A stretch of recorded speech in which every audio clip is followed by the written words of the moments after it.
Audible? Yes? How are we feeling? A little strange? I know it's not every day that you see a man, an overgrown man, walking in a sari on the stage.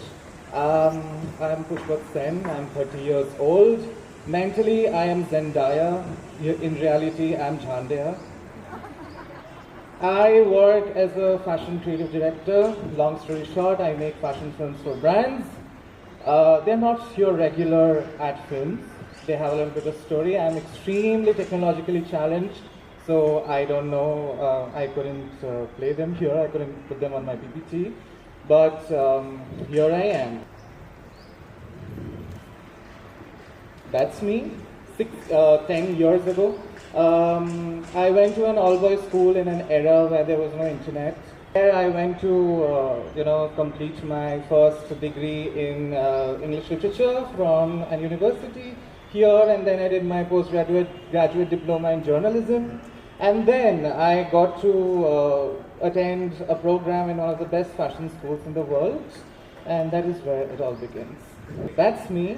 I studied science till class 10, and then physics became what Salman Khan's dance looks like, and pineapple on pizza, horrifying.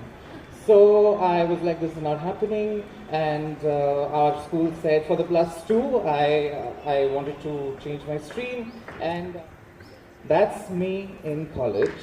I studied English literature because I would rather open dictionaries than open tax files for the rest of my life. So while in college, I understood that I have a lot of pent-up trauma and anxiety, and somehow fashion was sort of an escape for me. I found my voice there, and trust me, back then I did not have any idea what Louis Vuitton, Dior, all of that was. For me, fashion was Abibas, Dolce & Banana, Louis Vuitton, Versace, and all of that. But, what really boosted my ego was once there was this senior of mine, and he was like, "Tum kya college fashion karne aate ho?" I blushed so much because that was the biggest validation I could ever have. All I was doing was just match my clothes in a particular color palette and play around with shapes and sizes. So then, thankfully, I had some wonderful friends in college. And they told me, Pushpak, we think that you're in the wrong place. I was like, oh no. They were like, calm down, why don't you do something with fashion? Why don't you start a fashion blog? I come from the time of blogs. And I said, all right, okay, I'll do fashion blogs. And then I started doing my fashion blog. That was me. I had no idea what I was doing. I thought that, I have 33 followers on this particular social media channel. I'm going to be an absolute star. Kendall Jenner, here I come for you. But later on, I realized that there were people back then, 10 years ago, with 300,000, 400,000 followers, and I was like, there goes my dream. I still did not leave fashion. I kept on going at it. I took it as a hobby. I again found wonderful collaborators who would click my pictures, who would push me, who would be like, you take your time, do it on Sundays. And I kept on doing what I used to do, study and try and get another degree. I was like, what if I don't establish myself? I would rather get a degree, I would want to study, I would want to be a professor, all of that. But something interesting happened. While I was doing my studies and while I was doing all of those antics, I never thought people would take me seriously. I'm like, hello, what? Please leave me alone. But slowly things started snowballing, and media picked me up. They would call me for events, they would feature me, they would ask for my opinion. I was like, okay, here we go. But still, I did not want to get into a full-time fashion course or fashion, channel or direction, however you may say it, because my parents, they're great, they're fantastic. My father is a scientist. He deals with, when he was working, he used to deal with radiology and radioactive and all sorts of calculus and differential and integral stuff. And my mom is a businesswoman, but they have always been very supportive. But I had no idea about fashion. Like, nobody in my entire family knew what fashion was. They were always like, yeah, go. I was like, go where? What if I flop? What am I gonna do? Would I be a tailor? So then still I was not taking myself seriously. But I got to meet some of the best designers, some of the most wonderful people in my journey. And then slowly I finished my university, I went for my print journalism degree. I thought, okay, I would not be a, I don't know, I don't want to be a fashion designer, but maybe I could be the editor of a fashion magazine someday. So I went for that, and with the idea of becoming a fashion journalist, I interned here and there in different top media channels. And just when I was about to start in one of the most prestigious organizations as a fashion journalist, Miss Ma'am COVID happened. And I was like, what? Now you're going to take away my will to live? All right, let's see. Somehow I landed a job. I applied online, and it was a work from home situation. And I landed a job in this agency in Bangalore, where I was creating social media advertisements for different brands. This is where social media comes. And I am a product of social media. So when all of that was happening, this is the journey that changed my life. How and where did I reach? So when I was, working in this organization, it was a difficult day. It was the end of 2020, and I was frustrated. I was like, you know what? Yes, I don't know how to be an employee. I don't know how to be an employer. Maybe I did not know how to be an employee as well. But I am not going to let this define me. I'm not going to stay back behind a laptop all day, write emails to unnecessary people. I want to be me. I want to have my own moment. So I did give fashion a chance. And by that, that energy, I landed in one of the best fashion schools in the world. How? So I finished my work, and this organization in Italy, they were accepting invites and applications. I was like, okay, fine. I have nothing to lose. Let me just apply here, and if I get it, I get it. If I don't get, I'll just get back to my laptop. One fine day, I receive an email from them saying that, okay, your CV looks interesting. We would like to have a Skype call with you for an interview. Why don't you tell us about yourself? I was like, is this real? Is this a joke? But sadly, not sadly, then sadly, I was clueless. But then I just decided to give a chance. And I took the phone call, I took the Skype call. There was this beautiful lady, very grand, and she asked me, what do you feel, what is your knowledge? And I said, oh, I love this designer, they make lovely sarees, this, that, and that went on for 2 minutes. And she was like, what about this international designer? I was like, I mean, if I had known all of it, I wouldn't be sitting here. That's why I'm applying. I am applying. I want to go, I want to learn from you. I don't know everything. And she was like, okay, great. They got back to me saying that, okay, your interview was fine, and we would also like to offer you a scholarship. I was like, the next thing I know, in the middle of COVID, I found myself in Italy. So now, why this saree? This may look like a little bit of gimmick, maybe it is, but long story short, I've always, as you know right now, that I've always experimented with fashion. So back in my school, I would not wear a regular dhoti. I was like, oh, that is for the regular people. I am special. I'm the next, whoever. I have to do something groundbreaking. So I would take my mom's sarees and drape them as dhotis. And I would just go about the day. People would be like, wow, nice. And that was the world to me. So now when I got this opportunity to represent myself abroad, I thought that, okay, during my, important days in college, I would wear a dhoti and a kurta, and I would just, represent my culture. On reaching Italy, I was in Florence.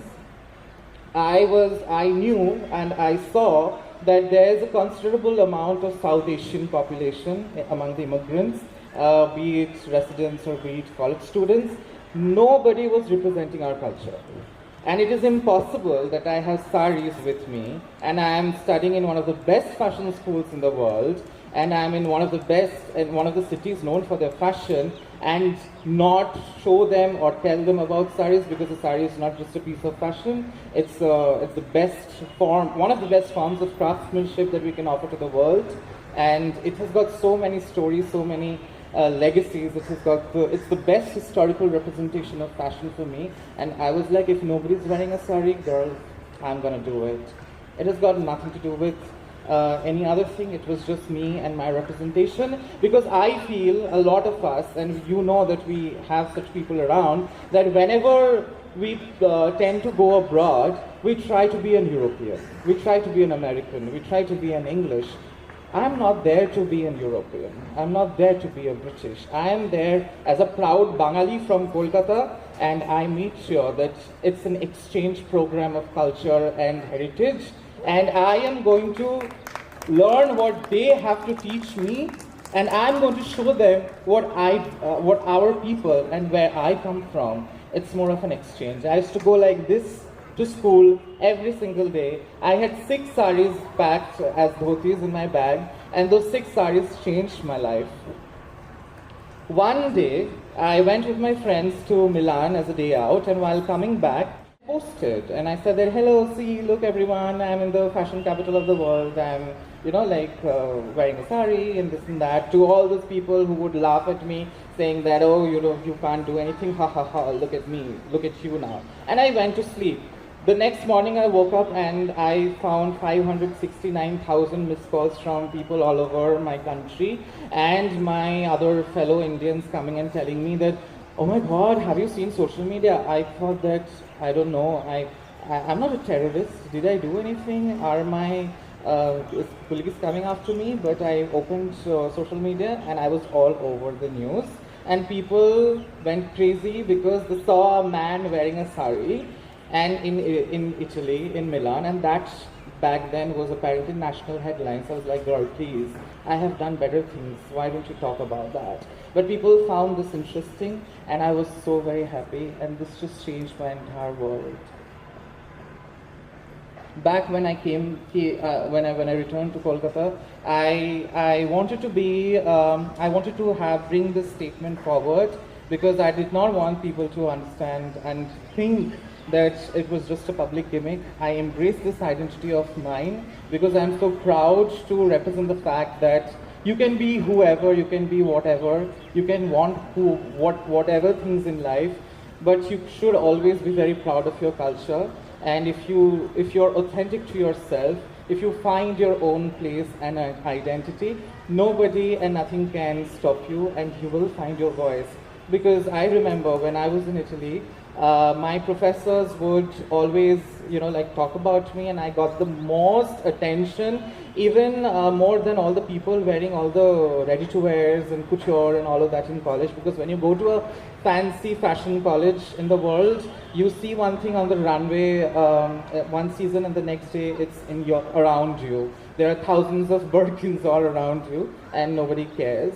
But there I was in my 500 rupees handloom sarees, in my heels, just being like a queen because I could. So that's my journey here. And then something interesting happened. Now I got media attention, and it was so different from back then, because there, they wanted to understand my opinions. But here they wanted to highlight me for my voice. So all the biggest of the publications, national, international, they all came up to me. And these are very, very important, because today it's important for me because let's assume in one of the outskirts of Bengal, in a tiny village, if one child, if someone wants to tell their parents that, you know what, I want to not be a certain way, I want to go I want to do this, I want to go here. It's important for them to understand representation and know that they belong. A man wearing a sari is not just about,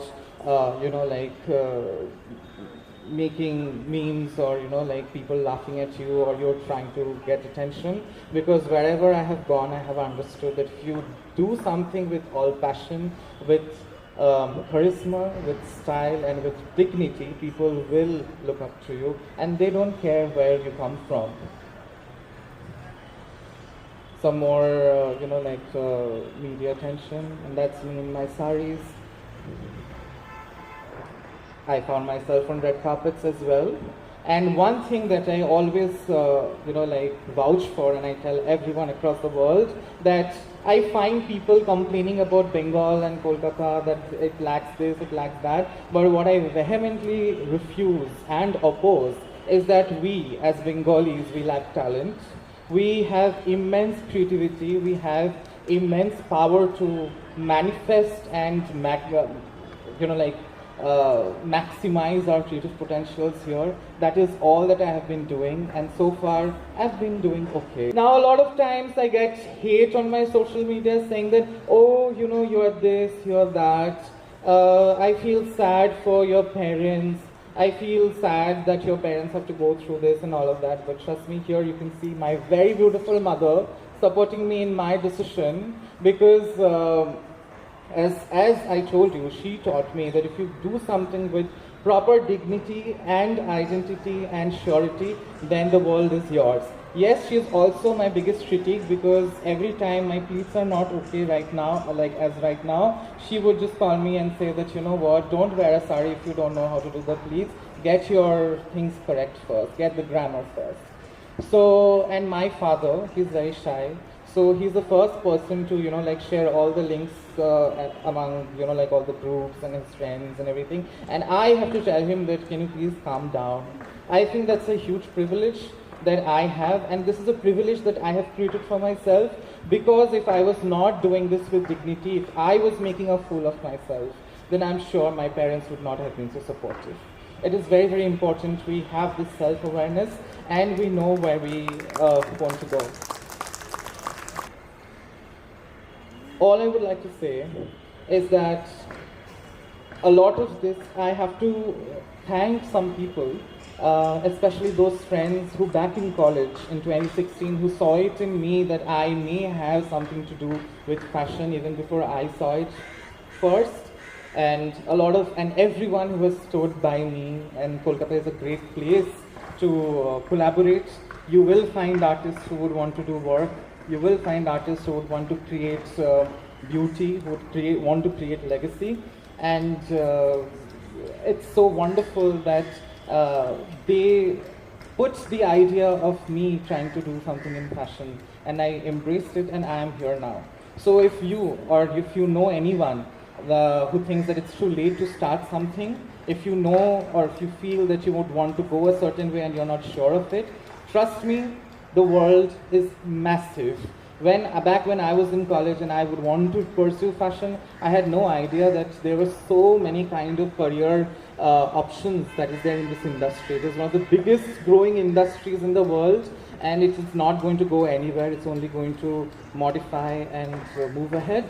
So if you want to go in a certain line, just believe that one day it's going to be yours. Because in Harry Potter, Luna Lovegood had said that things we lose they always come back, but maybe not in the same way we lost them. And that is very, very true. And if you who are here, if you can be if you see that someone has some potential, please do help them through it.